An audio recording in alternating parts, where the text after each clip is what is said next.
everyone, my name is Kelly, and this is the 5th part of the guitar series for children. In this video, we're going to talk about how to play chords on the guitar.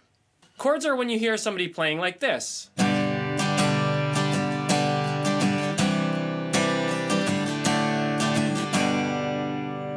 In the first video of this series, we talked about playing multiple strings at the same time.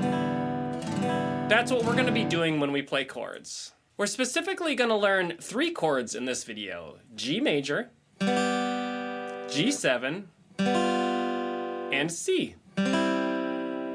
Now, we don't always play all of the strings when we play chords. Sometimes we do.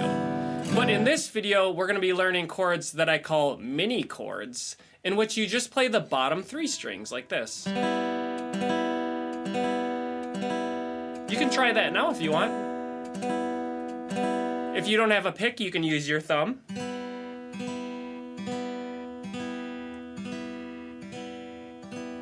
Let's play our first chord, G major. What we're going to do is we're going to use our pointer finger and go to the bottom string, that's the first string, and count 1, 2, 3. We're going to put our finger on the 3rd fret, we're going to hold down, and then we're going to strum the bottom 3 strings.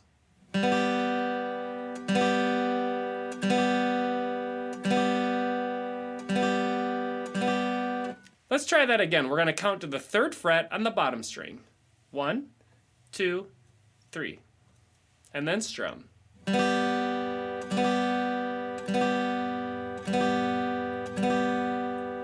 Next, we're going to play the chord G7. G7 is when we just hold down on the 1st fret on the 1st string, like this.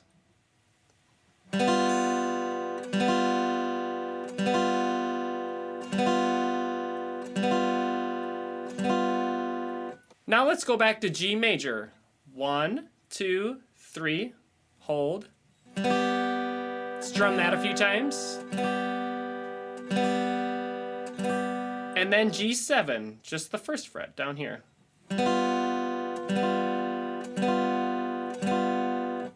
If you accidentally play the other strings like this,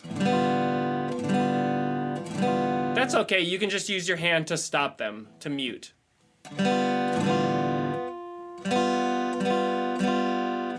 Let's go to G major and try this rhythm. 1, 2, 3, rest. 1, 2, 3, rest. 1, 2, 3, rest. Now let's go to G7 and do the same rhythm. 1, 2, 3, rest.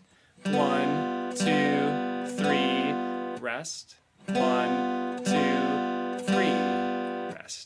Your finger might get these lines in them from the strings, like the string makes an indentation in your finger, and that's totally fine. Or your finger might get a little tender and hurt, and that's fine too. You can just switch fingers.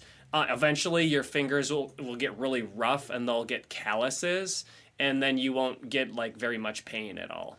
We're going to do one more chord. It's called C major. And to find C major, what we're going to do is we're first going to go to G7, which was the 1st fret on the 1st string down here. And then the next step to find C major is to move our finger up a string like this. All right, so we're on the 2nd string, 1st fret like this, and you hold down, and then you strum those bottom 3 strings. Let's find C major again. First, I like to start at G7, 1st fret, 1st string, and then move my finger up a string like this.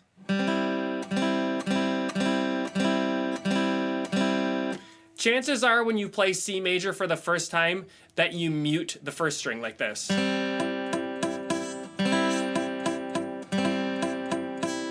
If the 1st string is muted, I recommend to use the very tip of your finger right under your fingernail to push down the string like this. You might need to reach under and arch your fingers over the fingerboard or the strings themselves like this to get that note to ring.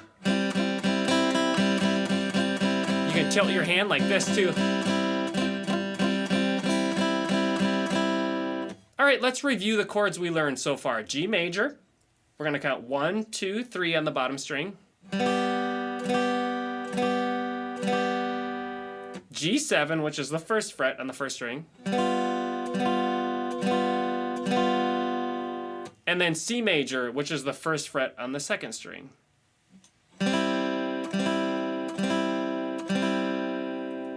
I recommend playing through those chords a lot of times, just like switching through them.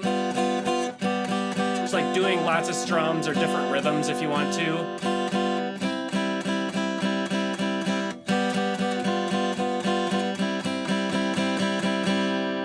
I saved chords for the last part of this series because they're a little harder than playing just single notes. So if you're struggling with chords or they just don't sound good to you, make sure that your guitar is tuned first. And also just know that this is a process. It takes time to get good at them, and everybody is going through this same process together. Thanks for watching, everyone. I hope that this was helpful for you. In the next part of this series, we're going to learn how to play chords in a different way, so make sure you tune into that.